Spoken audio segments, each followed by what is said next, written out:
Sometimes life lets you down and you feel that you are done. You just want a morning run because the fun is all gone. But sometimes life makes you proud when you look far and wide, when you leave the pain behind and see the brighter side. TNC gives you inspiration. TNC reignites your passion. TNC starts your transformation. TNC helps you see the new you. Sometimes life makes you blind and you choose something bad. You just wanna cry and hide and save your face from the crowd. But sometimes life makes you see the beauty in you and me. When you look up above, there is God and there is love. TNC gives you inspiration. TNC reignites your passion. TNC starts your transformation. TNC helps you see the new. We're here to help you see the newness of life. We're here to help you feel your hope is on you. You got the power to see. We'll help you see the new you. TNC gives you inspiration.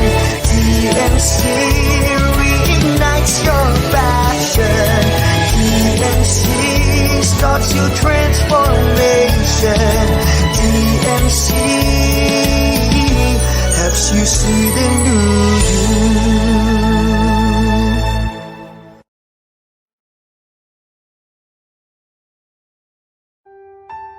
The new channel.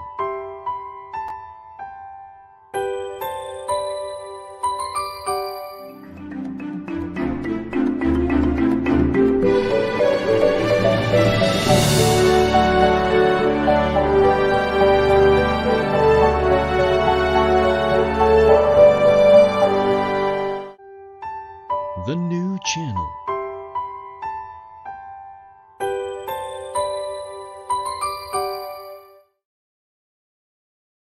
The views, opinions, and insights expressed in the following show are those of the hosts, producers, guests, and viewers. They do not necessarily reflect the position of the channel. Viewer discretion is advised. Good afternoon. Welcome to the new channel, here to help you see the new you. This is Jesse Francis Rebustillo, your host to this wonderful program, the HR Hotline.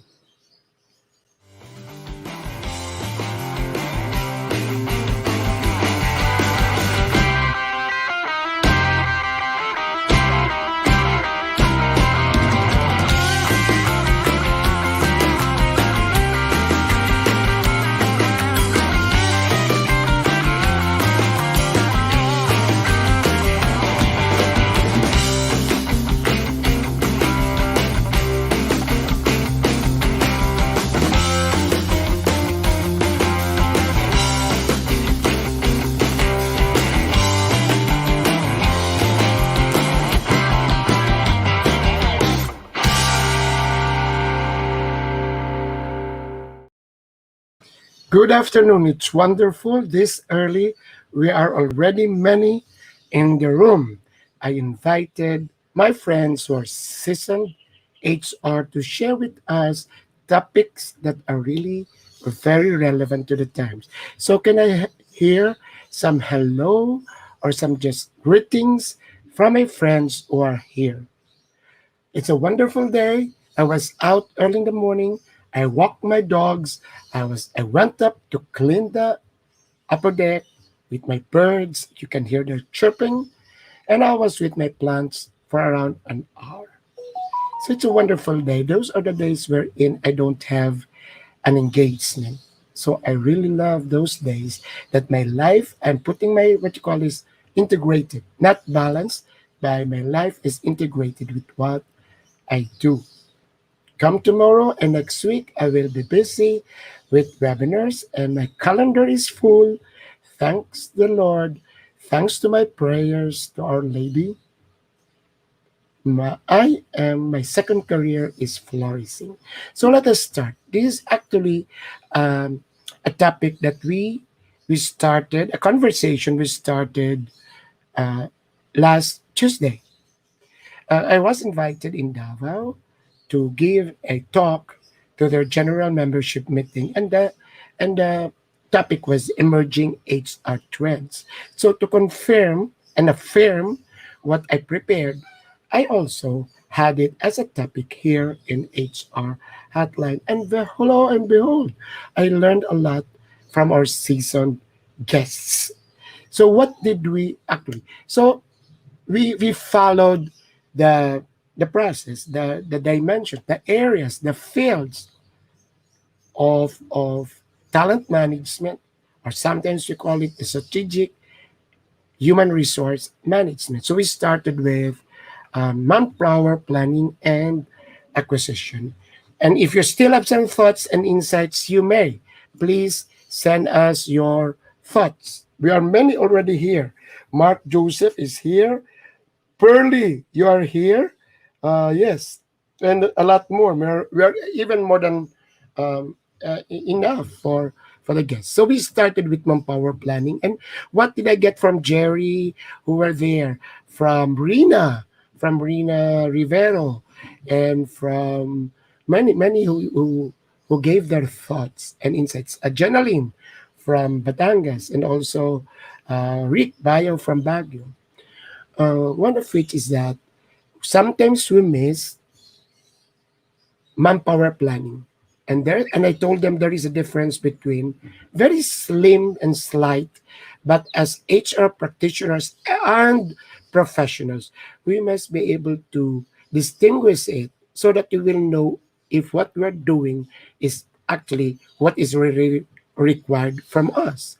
There is a difference between empower planning, workforce human resource planning, and workforce planning. Human resource and workforce is a little bit uh, very similar, but what we discuss is that what we miss are actually go back to your organization design and structure, and then we discuss more on acquisition, and of course, Rina and Jerry was telling us, they were telling us that for acquisition, it has to be already using automation or AI. And I told them, yes, yes, uh, selection tools should already be the online tools that we have. And even I seen Lisa Mapago in yesterday's GMM of PMAP as yes, what you call uh, analytics, assessments. So we have to use it. Then we also discussed on compensation and rewards. If you still have insights, you can still uh, join and uh, post your insights. What about compensation and benefits? It's rewards. It's pay plus benefits, and we discussed that the trend now is actually flexible, and then there is a difference between flexible and that one of um, a cafeteria type. Yes, we have here Mark Eric Hernandez. Yes, good afternoon. Mark, if you have some insights and sharings of what we discussed last time, you can still catch up because we need some sharings for us. These are being forwarded and shared to our community, and this is one way of sharing them what are the trends so that they can benchmark and calibrate what they do, actually upgrade what they're doing.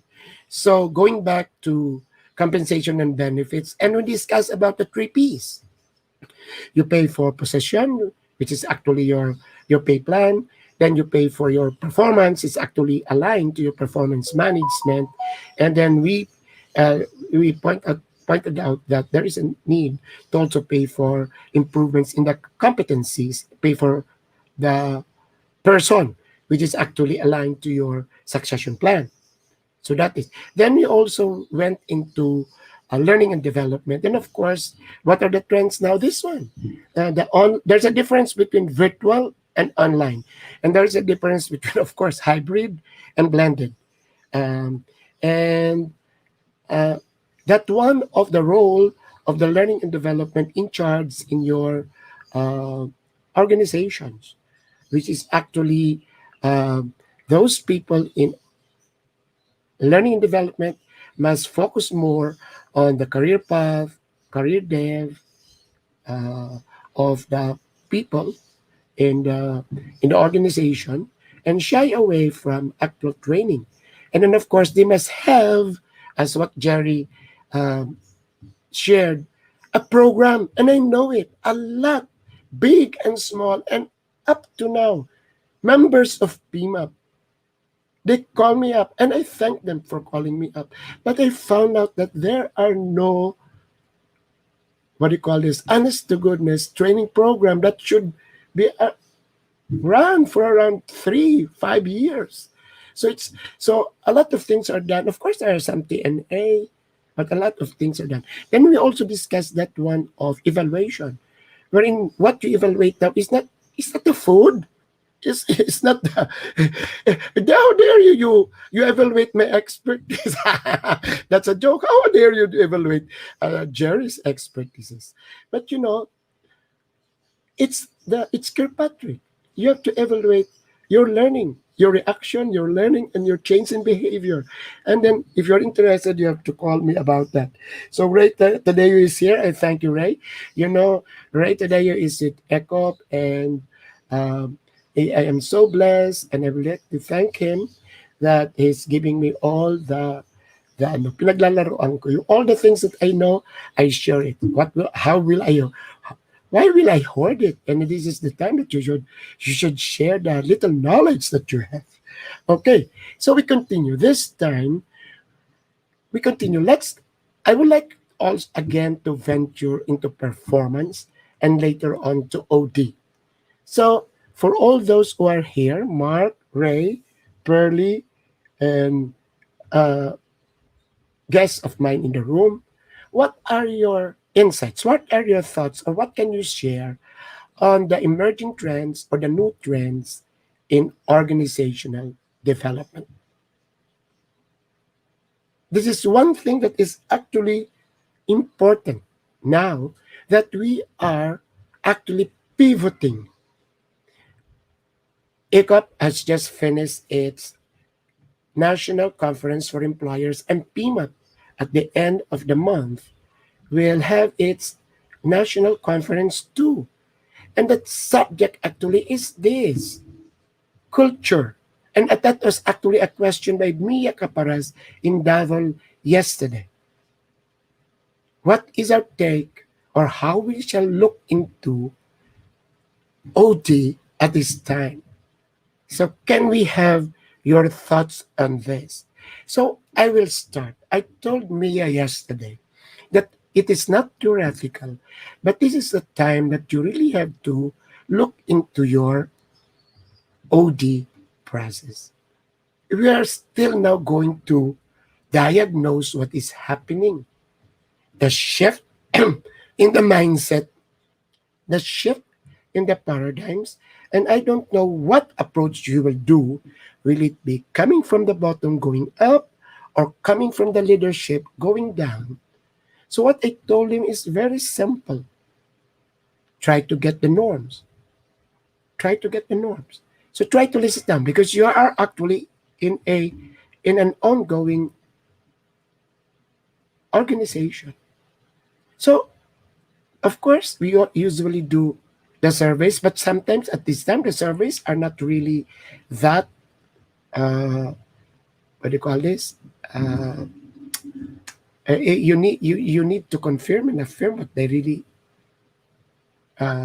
respond to the surveys.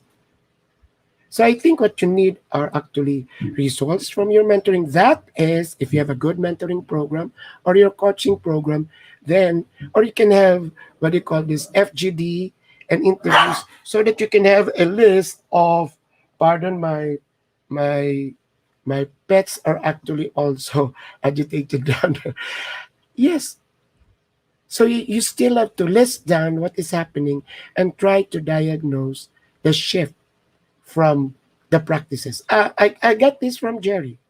That sometimes what is in your program, what you want, is actually very far from your practice. So this is the time that you have to look into to that. So I would like to hear your thoughts. What are the trends now in OD?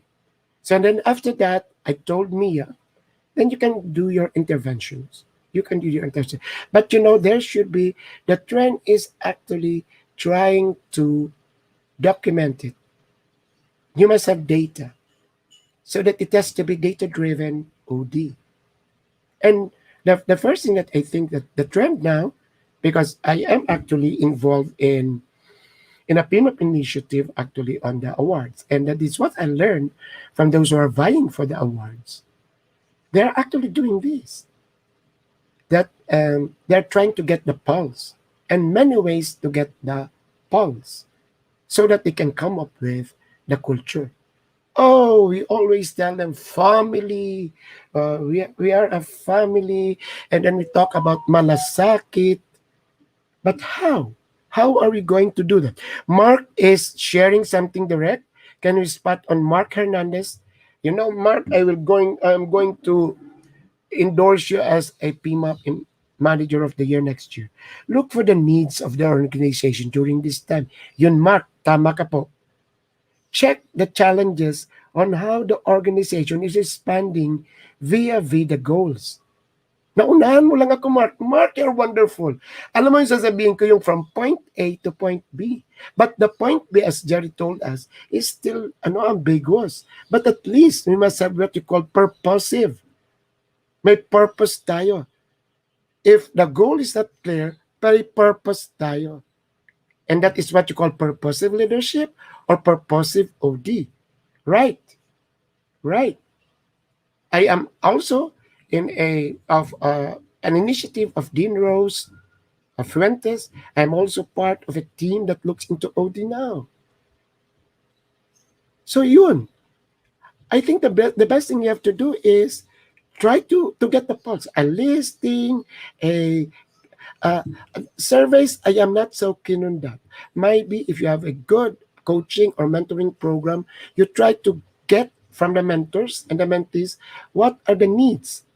Uh, uh, Mark, hit it right. What are your needs? Can we spot on Jerry? Thank you, Jerry. Jerry, I texted Jerry last time. Sabi ko, Jerry, let us collaborate and be my partner in trying to actually influence our.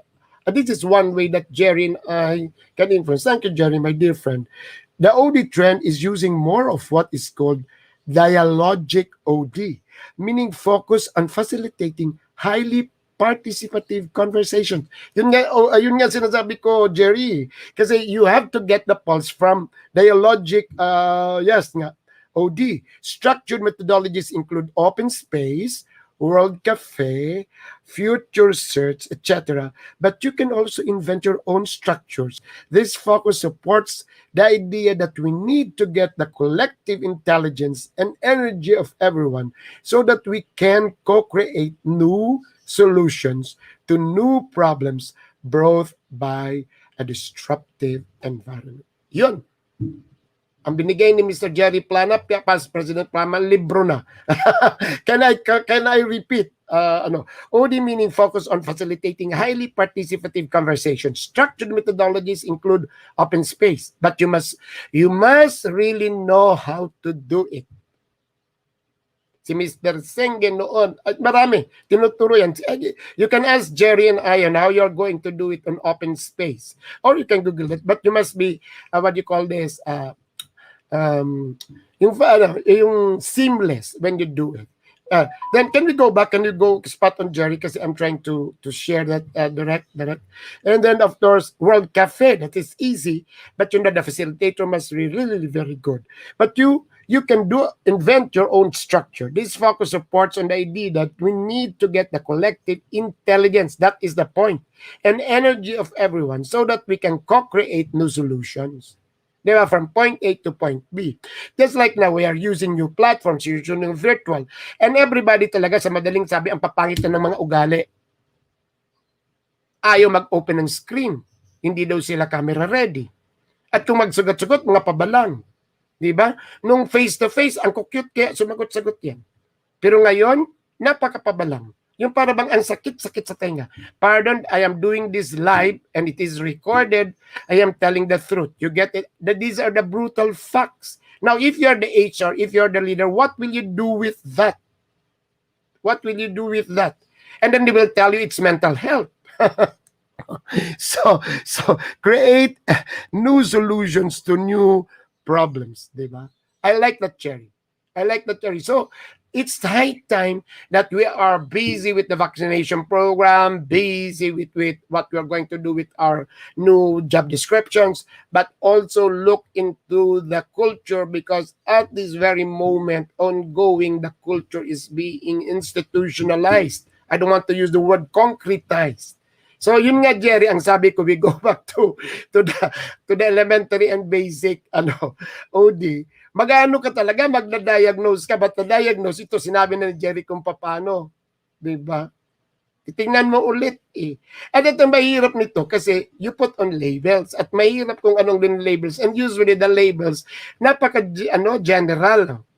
Diba? We are family. Yun ang parati. There is malasakit culture. What is that? Okay, Ryan, can we spot on Ryan? Ryan is from Davao.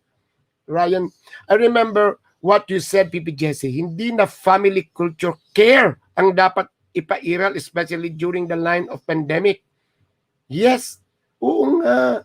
Kasi may oras, especially kung sabihin mong family culture, iba-iba kaya ang pananaw ng tao sa family. It's a joke, pero totoo ha. Tayo na lang dito. Rito. Ilan ba tayo rito? Marami tayo rito. More than 12 dito. Magsabi tayo family culture tayo, iba-iba kaya may family dyan nag-aaway, may family dyan na I'm enjoying this conversation. Kaya tama si Mr. Navarro, si Ryan. Ang mahirap, kung magsabi kang family culture, what about the family culture? It is paternalistic, maternalistic, si Ryan talaga, pinapatawa ako. Oo nga. It's more on, maybe you have to really, the labeling there, or pero tama si Jerry. Point A to point B. And then, Jerry, can you help us? So, after that, say, nakita mo na talagang there is something wrong because there is a shift. And I feel it in some, nag-uumpisa sa mga leadership. Jerry, ano mga interventions ang pwede nating ma-share? Ano mga interventions? Ang hirap pa naman ngayon kung anong interventions na parang leading into. You know what I told them, Jerry, is to review. I was with Ryan yesterday in Davao. What I told the group in Davao is actually review your mission, vision. A vision that is very elementary. But your values and the competencies. Make sure this is your point A. Ang mahirap nga, hindi pa nila na-realize yun. Para bang naglagay ka your values is agility, your values is excellence, pero hindi pa na-realize. So what is the point now? What is the bends? And then what is it that you would like to reach? So yan ang pag-iisipan ng the one in charge of OD. Isa pang problem dun, Jerry. At susumbong ako kay Jerry. Lahat nagsasabi ng OD. Wala namang tao na in charge ng OD. Siguro 5% or 10% amongst the membership ng PMAP or amongst the mayroon. Kasi kung tanungin mo, how many are you in HR? I'm talking of people that I am engaged now. Sir, we're only 4. One is in charge of acquisition, the other one is in charge of compensation, the other one is in charge of transaction. I am the one in charge of training at sinasaba na yung OD. So yung manager na wala talagang in charge. Big and small. Mayroon dyan ang lalaki. Ang lalaki. But you know, yung in fairness, ang mga BPO they have. And I think its operation is doing that. So that is now, when you ask us what is the emerging trend, the emerging trend is none. Kasi kung tingnan mo yung mga small and medium size, parati yung nagsasabing, what about OD? Tanungin mo kung sinong in charge ng OD. But of course, talagang hindi naman talaga HR in charge ng OD. The entire organization, it's actually, Jerry, please affirm this and confirm this. Actually, ang OD should be, the one in charge is actually the leadership. All the leaders should be in charge. Diba? Ang mahirap nito, Jerry, pagsusumbong ako sa aking partner, nag-HRBP partnering na. Tapos, hindi naman clear yung OD. Oh. So, for all those who are going, please forward this. I want you to be provoked by this episode. Ang kasama dyan, let us go back to that one of your been attending sessions in ECOP, in PMAP, in PSTD about analytics. Iwan lang ang data, paano ka mag-analytics? Diyos mio, perdon, Jerry.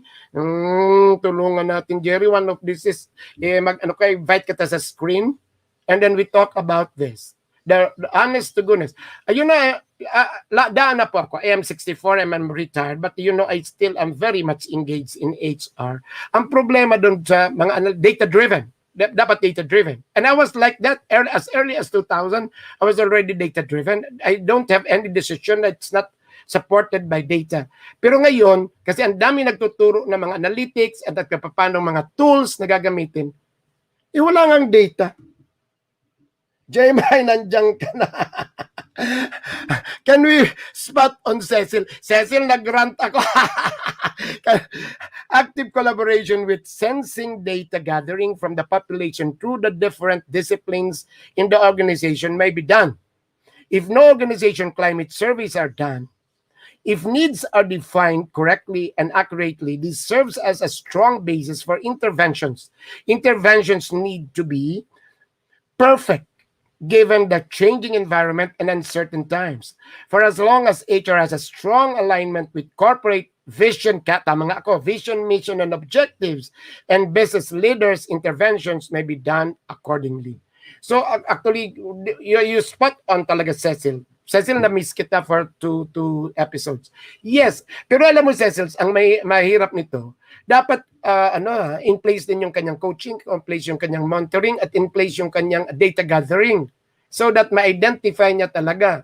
Kasi ang mahirap ito, patsi-patsi. So dapat talaga, kung once and for all, ikaw galing ito sa iyo, be still, sit down, reflect, what is it really that you want to do, and write. In one statement ni Cecil, nandiyan na, look into your vision, mission, and pinamemorize lang yan, Cecil. Pinaskill lang yan dyan sa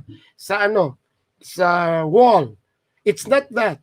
Kasi what is that for? You are going to use that nga for the culture. Why? Para bang dito sa bahay. Di ba sinasabi ko, ito, ang bahay na ito. Di ba? Kasi we just got, I don't like it. We just got a motorsiklo. And then I am telling them in the breakfast table this morning, yung para bang what is the vision, why we got it, ganun ako, and how we are going to do it. And then dito sa bahay na ito, hindi yan. Ang sabihin namin na hindi tayo nagpabili niyan to show off. That's number one. Pero it takes a lot kasi titingnan mo muna kung why were you able to why is it that you bought it? So right, Cecil, yung sabi niya, write that. So we have here from Mark, before Jerry, can we spot on Mark? Then we have a break. Mark, Cancino, direct. Yes. Speaking of framework, set a communication and business continuity framework. Spot on Mark. So talaga integrated na ito eh. Interrelated, integrated. Set a communication. Ang hirap, it's very easy to, sa sinabi mo yan, Mark, pero ang hirap gawin yan, ha?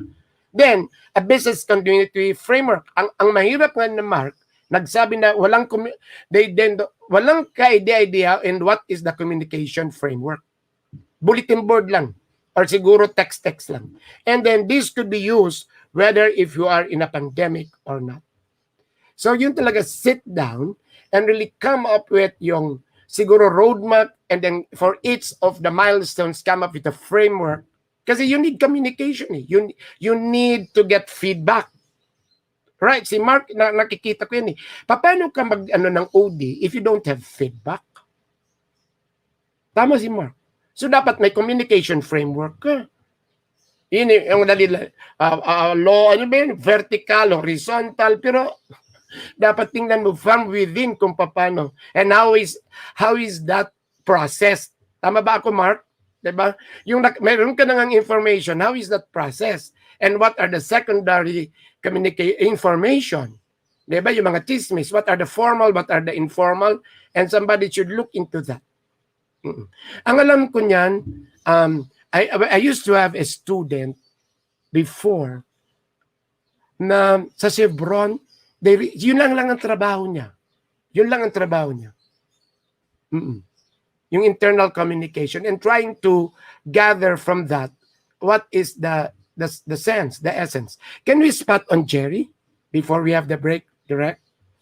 The most important intervention for culture change is to work on your leadership team. Spot on. Tama, Jerry.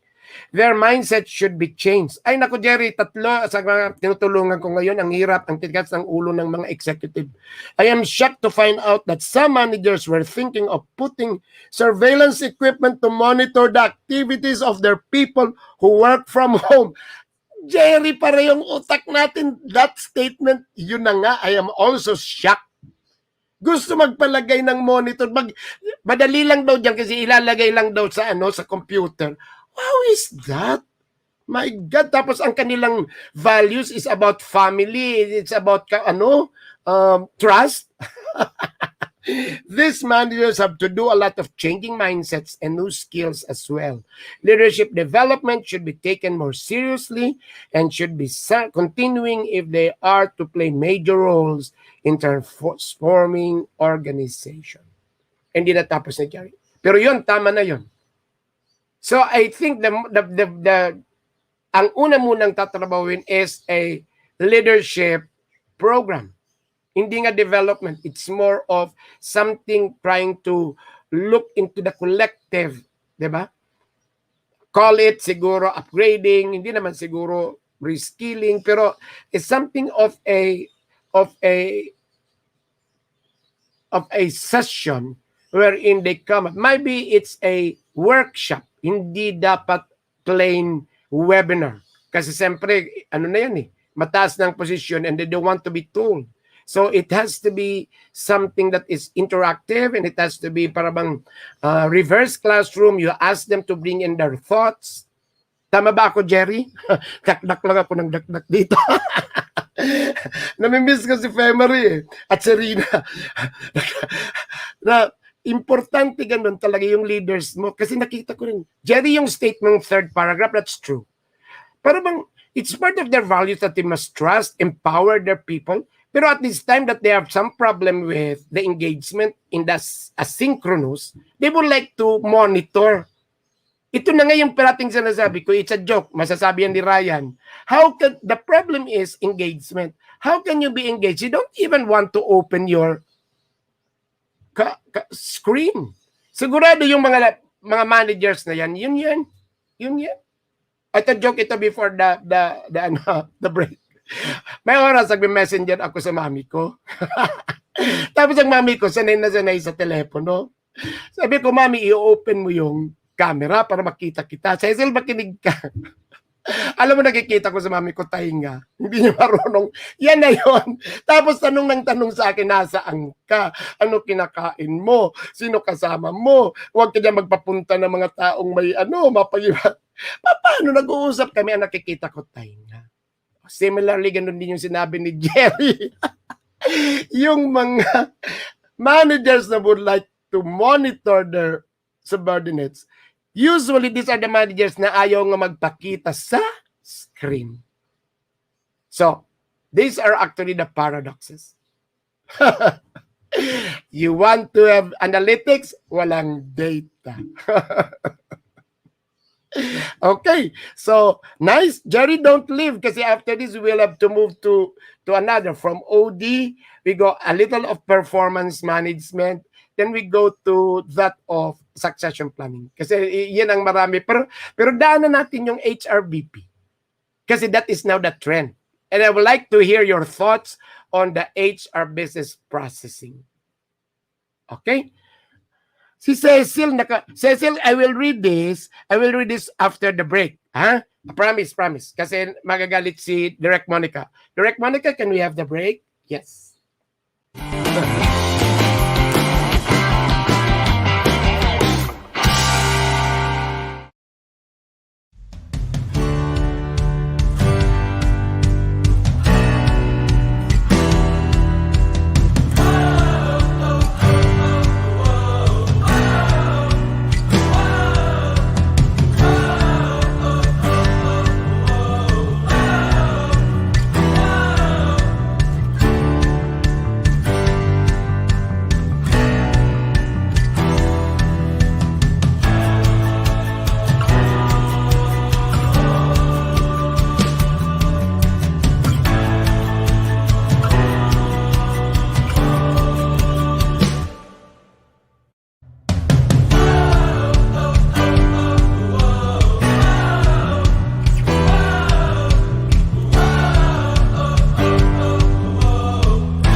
Yes. Can we have that poster? So we are supposed to invite people. I received a script, but I'll just do my own script in inviting people. We have various shows in the new channel, and that is from Mondays to Sundays. And of course, don't forget HR Hotline. And then you can use it in your gadget. Just visit the FB or the YouTube page of the new channel, and you can watch interesting episodes, shows of the new channel. So, Direct, can we go back to our guests? Yes.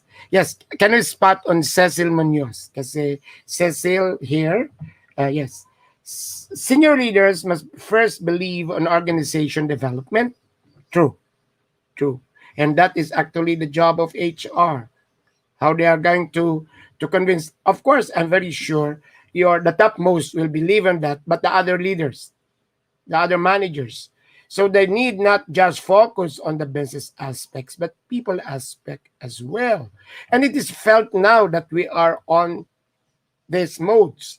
Some organizations invest on enterprise-wide HRIS that is updated and optimized.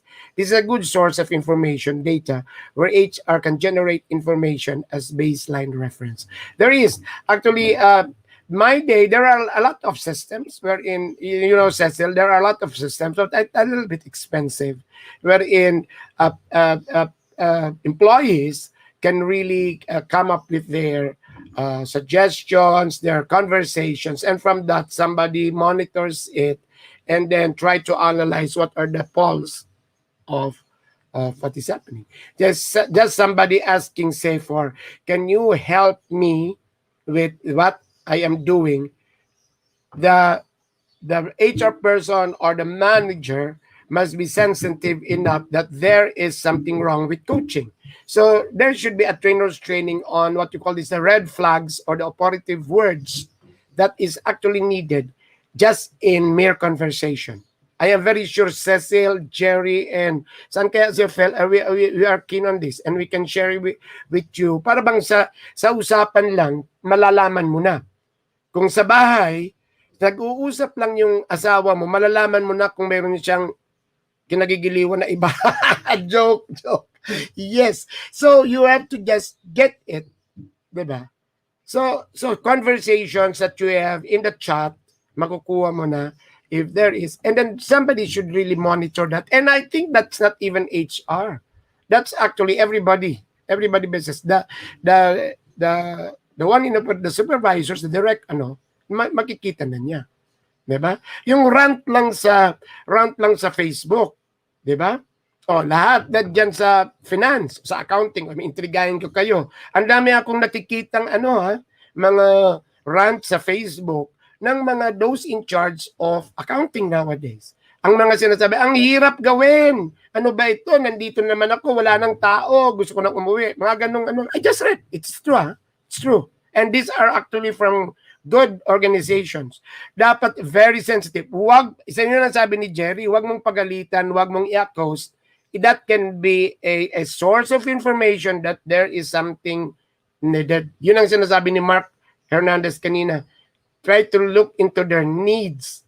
Para bang ito lang nagsabi sa uniform. May naglagay dun sa uniform sa chat. Ang sabi na, ano ba itong uniform na ito? Nagmukha akong ibos. So there is something wrong with your XL. Dapat siguro double XL. And besides, hindi ka na dapat nagpapa-uniform kasi di ba work from home. It's really funny. You really require people to still wear uniforms when they're working from home. Have a thought on this, ha? Ano ba ang gusto mong i-impose?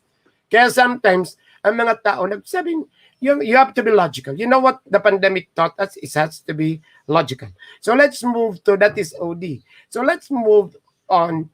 What are your thoughts on performance management? And can we isingit natin yung new thing? Kasi hindi po tayo magpatatapos, ha? Pwedeng sa Saturday, ito pa rin ang topic natin. Although it is, let's make it like baka next week. No? Kasi we have to go into all the facets of talent management. Jerry and nandito si Ma'am Grace. Ma'am Grace, we have been missing you. Nandito si Pipi Jerry, nandito si Cecil, and we are discussing a lot. Nandito si Ma'am Beth. Ma'am Beth Nasul, you were there yesterday, but I saw you left a little bit in the middle.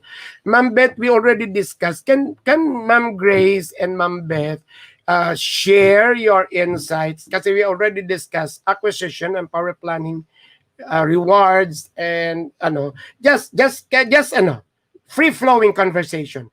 Just put your insights and we converse with it. My friend Jerry, my ka-collaborate dito, we can start a conversation on that.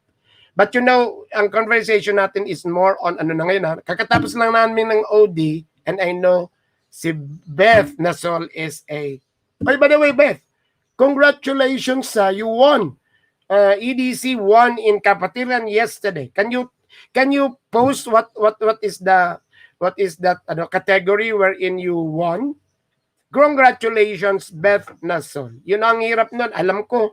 Kasi I was also part of dun sa ang daming nagba-vie. And then you were selected. So actually this is nationwide.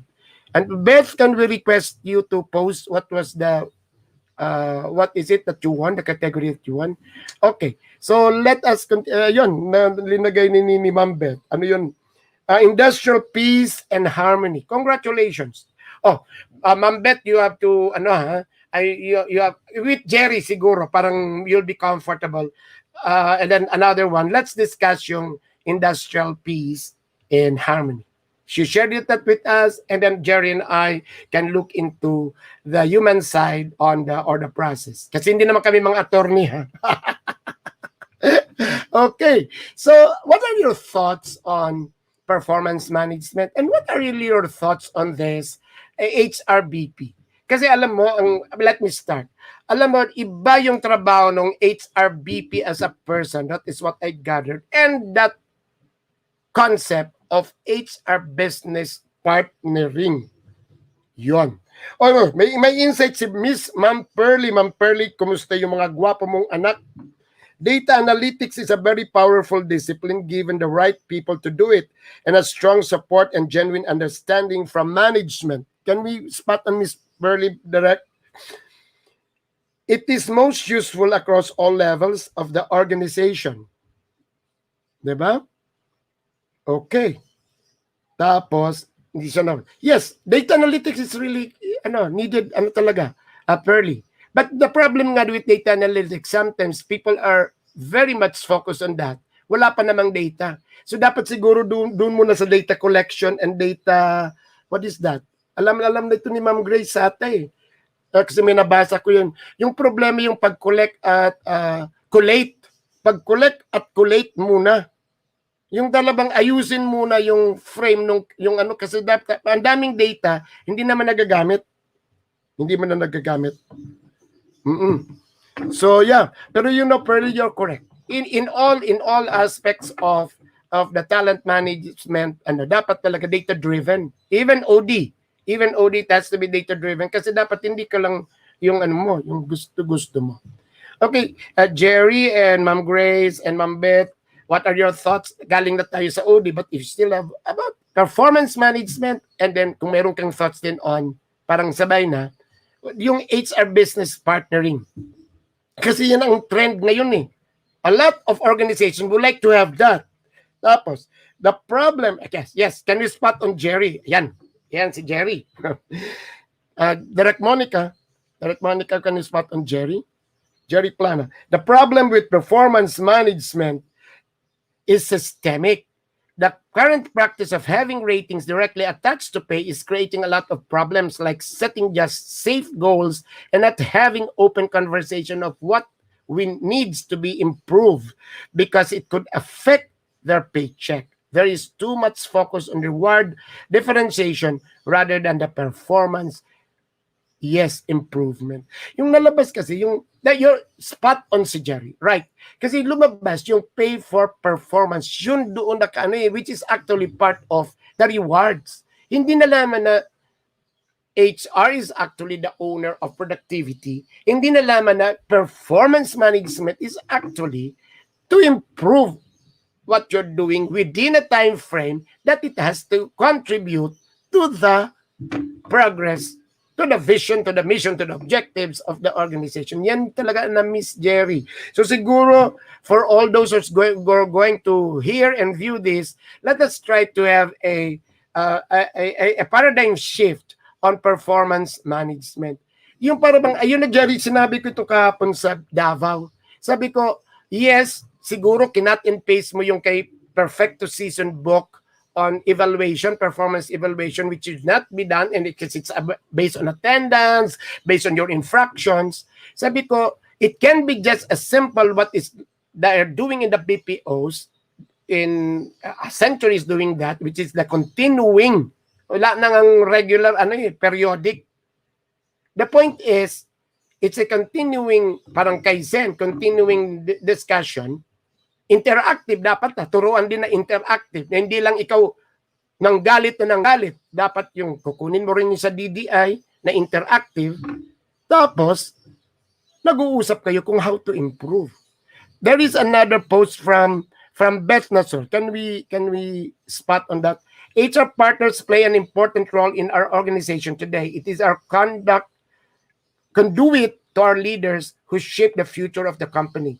Our HR partners are influencers to drive HR agenda like performance management. Yes, kasi that is actually the trend now, Beth. Pero yun nga, Beth, na right. I am very sure in EDC you're doing it right. Pero ang iba kasi, para bang it is just something that is the trend and then they do it, dapat mabigyan. You know, Beth, siguro, yun siguro ang isabihin ang isang topic natin. Let us share to them the honest to goodness HR partnering, and you hit it there. It's like conduit to the leaders. Hindi yung HR partner na para lang talaga assistant doon yung nagpapa-test, ang ginagawa ng HR, para bang in-extend lang yung HR department into the business units. Hindi. Kaya nga, yung nga sinasabi ko, Beth, to be a little bit, specific on that. Iba yung roles and then function, yung KRA ng HR business partner. Pero itong buong HR, and I'm very sure sa EDC meron kayo, dapat mag-shift muna ng mindset yung HR business partnering kasi nagpa-assign ka ng tao doon, hindi naman nag-change yung mindset nitong, ano nga tawag natin Beth? Center of Excellence. O yun. Yung Centers of Excellence, hindi yan mag-align, ay wala rin. Wala talaga rin. And you know, Ma'am Beth, yun ang nakikita ko. Not only one, ang daming organization na nagkakaroon na naglagay structurally ng HR business partner, pero yung practices and mindsets nung buong departamento na who should be supporting the business partner, hindi rin. And usually, saan ba yun? Sa compensation, dyan nag-uumpisa ang problema. So, Ma'am Beth, can we ask you to be a guest here and let us try to share our insights on this. And hindi naman tayo napaka-galing na natin. Pero, mas-share lang natin kung ano ang tama. Yun ang Jerry, sumali ka sa amin na kasi yun ang gusto namin ni Jerry. Yung parang habang tayo tumatanda. So, mayroon dito. Agree with Jerry. Congratulations, Beth. Oh, si Miss Cecil Munoz. I hope, Beth, Ma'am Grace, Jerry, you know Cecil Munoz from PAL. Ma'am Cecil. Cecil, can you... The rationale and role of HRBPs in organization must be well and clearly established in organizations, right? To avoid redundancies with the other HR units, right? Provided that the HR structure requires HRBPs, performance and measures must be well defined. HRBPs' competencies are at the forefront to influence business leaders in their strategies and decision making. Right. Actually, it's not even a trend, it's actually the need. Kasi nakita talaga that there should be something that HR must do to reach out. Yun na nga, pero bang, if you cannot, join them, dinandung ka na. Pero ang mahirap nga, Ma'am Beth and Ma'am Cecil, yung, what do you call this, the mindset and what is the proper way to actually do it. Siguro nandito si PP, Jerry and si Ma'am Grace, past President Grace also. Siguro PMAP, she must have a session on this to really, siguro, it's not just a webinar. It is actually trying to influence. If you're going to do this in your structure, which is actually the trend, it should be done the right way. So let's go to Beth Nasol. Thank you, Beth, for sharing. Okay, can we spot on Ma'am Beth Nasol? Direct, please. We have a different approach to PMS today. Wow. We are applying the agile methodology in performance management. Goals are more short-term, focused on what the customer wants. Oh, this is new.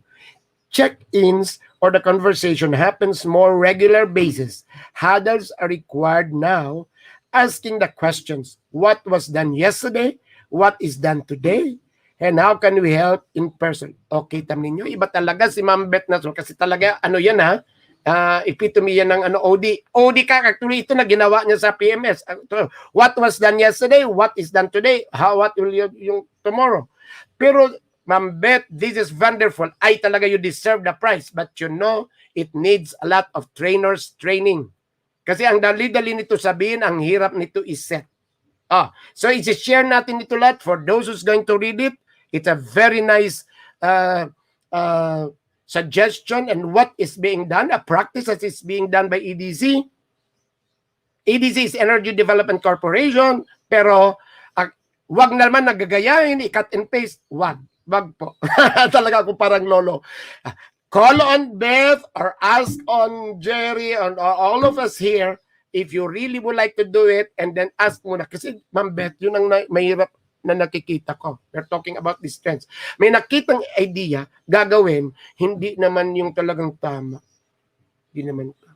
I would like to mention this. That time that I was in Inquirer, yan si Sir Nick, yan si Mr. Orbeta, nagpupunta-puntahan kami. Yung aking one-stop shop, si Mr. Roberto's JP, nagpapunta ng tao, then they interviewed, yung sharing. And that was early 2000. So ngayon, dapat din. That is why we are discussing about the trends. You are getting in from the season HR. But when we do it, yung dapat tama. Okay. Yes, yang sabi ni Beth, Ma'am, thank you. Yes, Jessie. Can we spot on Ma'am Beth direct before we do the parting message? Yes, Jessie, we'll join you in your future. Yes. Okay. Then we have Grace Satan. Ay, alam mo sa lahat ng mga past presidents, si Ma'am Grace, yan ang idolo ko. Kaya nga ako nag-research kasi medyo galing ako sa probinsya. Gusto ko maging matalino kaya nag-join ako kay Ma'am Grace, di ba? So, yun. I am wondering how the work from home and hybrid arrangements impacting on performance appraisals. Yes, Ma'am Grace, natanong na rin yan last time ni Jerry. Paano ang pag-reward? So, we're discussing ng reward. Sino ba ang ma-reward na ma-promote? Yung nag-face-to-face o yung nag-work from home? Ay, Ma'am Grace, talaga bumalik ka rito and yan ang ating i-discuss. The KPIs and the hard measures remain the same. That is it. So, do you have to review? Diba? How about the behavioral, leadership, team competencies? The context is changing. Nako, I will really keep this. I will really take note of this. Can we go back? Yung sinabi ni, this is actually food for thought. Share this so that we can get, insights from PP Grace Sata. I am wondering, one, how are the work from home and hybrid arrangements impacting the performance appraisals? Okay, jump kagad tayo ha. Paano yung performance, hindi lang potential, hindi lang yung kanilang promotion. Then next, the KPIs and hard measures remain the same. So dapat, babalik siguro tayo doon sa job analysis so that we can come up with the KRAs and the KPIs. Kasi nag-iba. Hindi ka lang pwede mag-change ng KPI na hindi tingnan mo yung KRA at hindi mo tingnan yung how it was designed. Now. And how about the behavioral? One. O diba, if you have the list of competencies, you have core, behavioral, and functional. Two, the leadership. That's another one. Hindi po ito pare-pareho ha. How about the leadership? Kasi nag-iba na. And then the team competencies. Ang isang trend nga, Ma'am Grace, ngayon sa rewards, and they shy away now from individual, dapat team. And the context is changing. So the answers actually is for you not to sleep tonight, HR, and to think about it. Kasi ang lalim po nito. Then we still have another, can we spot on direct, Monica?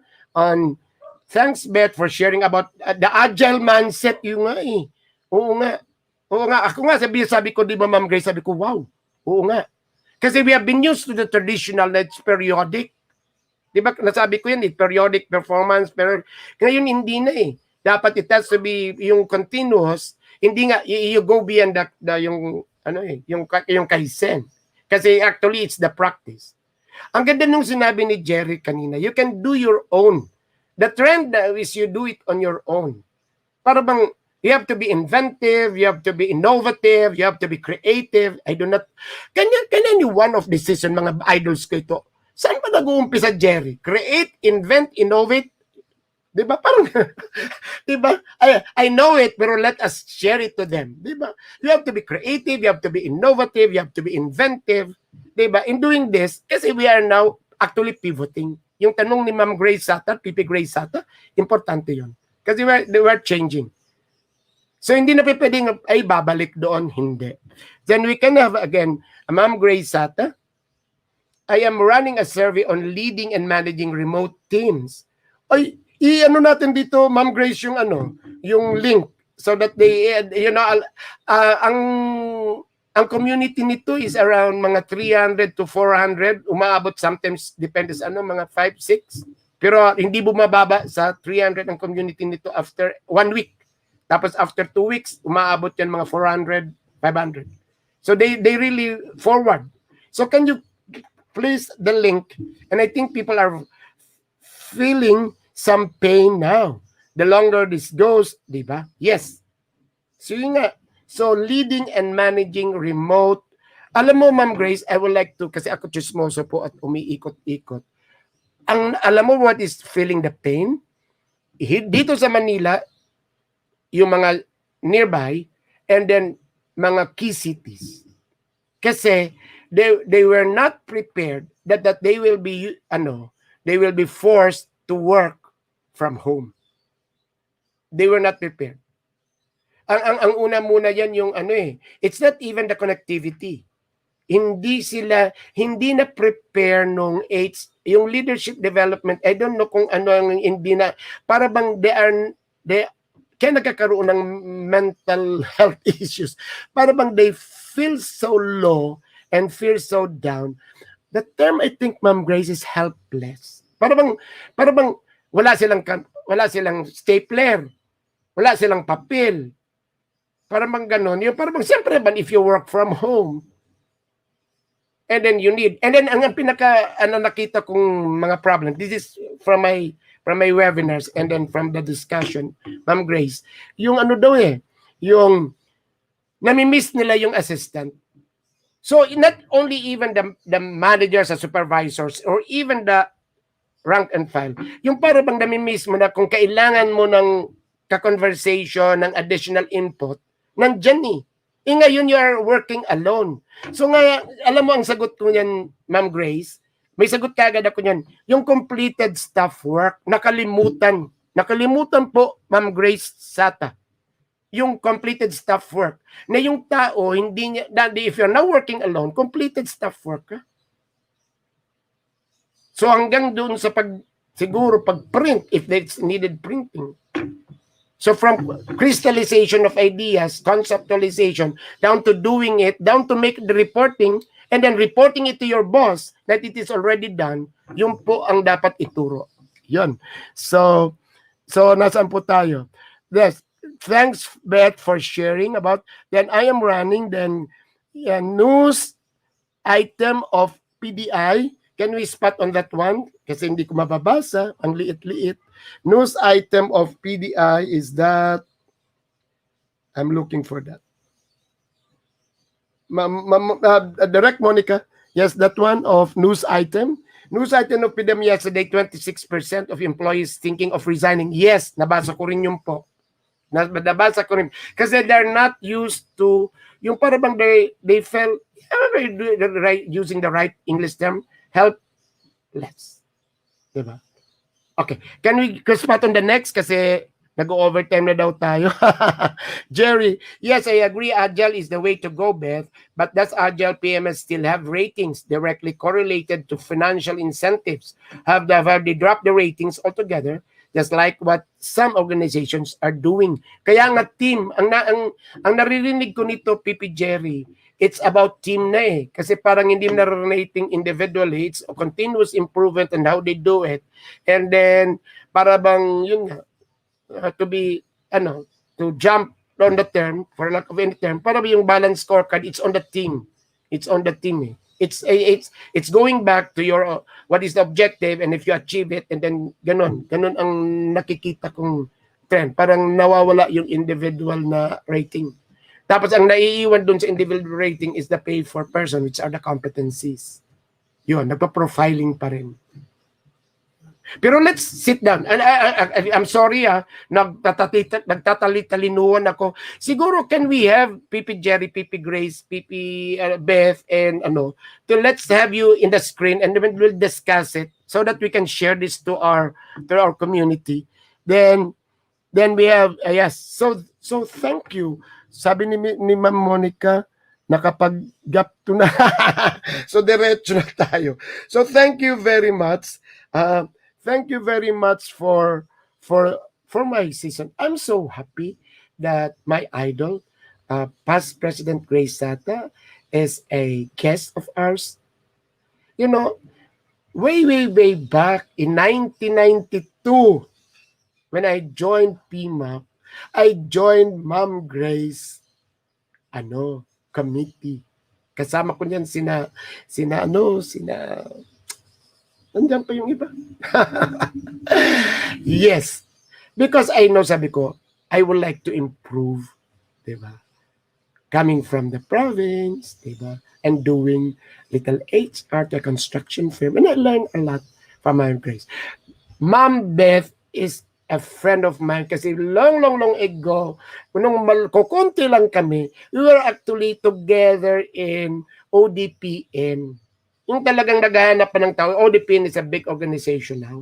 And then I was there, Tita Puwangco and Beth Nasuliwan. So thank you that you are here. And then of course, past President Jerry. Hindi alam ng lahat that we are that we are that close ni PPJ. Huwag ka po mahiya talaga, Ma'am Grace. Yun talaga. Sino nga yung makakasama natin noon? The one is still teaching in LaSalle. And the other one is she's still with yung grupo natin noon eh. And then I can still, and we meet in your office and we're talking about, alam mo that early in 1992, yung pinag-uusapan natin ngayon, yun ang pinag-uusapan noon. Sa totoo lang. I can still recall. But you know, yung nakuha ko kay Ma'am Grace, which is why, Ma'am Grace, I would like to thank you. Di ba binigay mo sa akin yung buong concept nung kay Goldman? Nandito pa. It is still alive. Ang alam ko niyan, Ma'am Grace at PP Grace went to the States to take a certification. And pagbalik dito, kasama niya ako, siya meron niya sa akin, ganun siya po ganun niya ako kamahal siguro, hindi niya lang alam. Pero I will never forget it. Diba? Kaya doon, and then you know what I learned, yung mga thoughts niya about itong malasakit, yung mga survey on malasakit o kapwa-tao, galing, ang pinaka-recent, ito lang yung competency of president, galing po yan kay PP Grace Sata. So doon nahubog yung aking utak. Nahubog. Dito naman kay PP Jerry, kahit kami nagchichismisan yan, ginagawa naming parang theoretic process. Ang chismis may process. Yes, Adona Isleta. Yun, nasaan ako yan si Adona Isleta? Ang galing-galing nun. Ma'am Grace, sino nga yung isa pa? Yung naging HR, sila yung mga unang si HRO ng si Nanette ba yun? Yung beautiful lady niya. Tapos there was a time, pag-join nga sa atin si si Manay Aimee. Kaya gusto kong sumali doon kasi siyempre kasama ko yung matatalino. O yun, kita ninyo sa lahat na HR dito nakikinig O tingnan mo, dito malino ako dahil kay Ma'am Grace Sata. Okay, nag-overtime na tayo. Ma'am Grace, I would like all you to be back. Nanette Aguas. Yes, I miss her. Just imagine I was talking with these people. Kasama natin si JP noon. Si JP, we met somewhere here in Insular Life. I can still recall. Yung research research committee. Just imagine that. So yun, ladies and gentlemen, I will start with that. For us HR to really re-upgrade or retool ourselves, hindi lang yung sinasabi ngayon adaptive learning. Just go with the group. Have a click. Kaya kung ginawa ko nun, I insisted to be a friend of Jerry. I insisted to be a member of PP Grace. So for all of us who would like to upgrade, to retool, skill, of course you take your certifications and you attend postgraduate, but you go with seasoned people and then you converse. And then ganun din si Cecil at si Beth. Si Cecil Munoz, very quality ang pagkita namin. Kung nakikita kami, aside from chismis, we talk about programs and what to do about it. And then you learn. Okay, so to finish, we're still going to discuss this on Saturday. Kasi hindi tayo natatapos pa.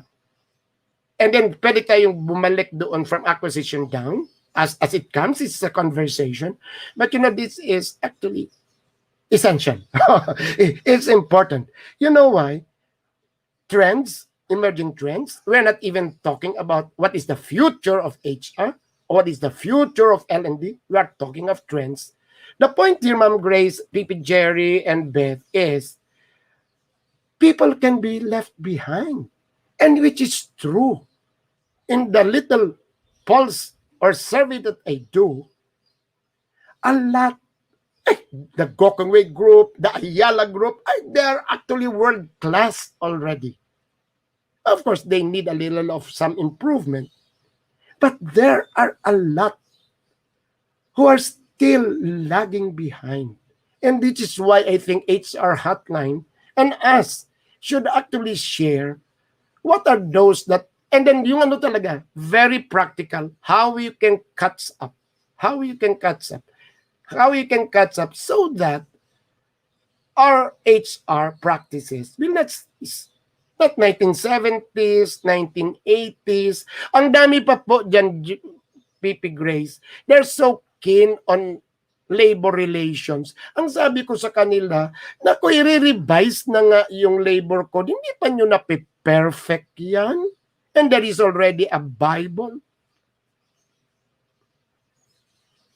So, ang problema actually is on the purpose of HR.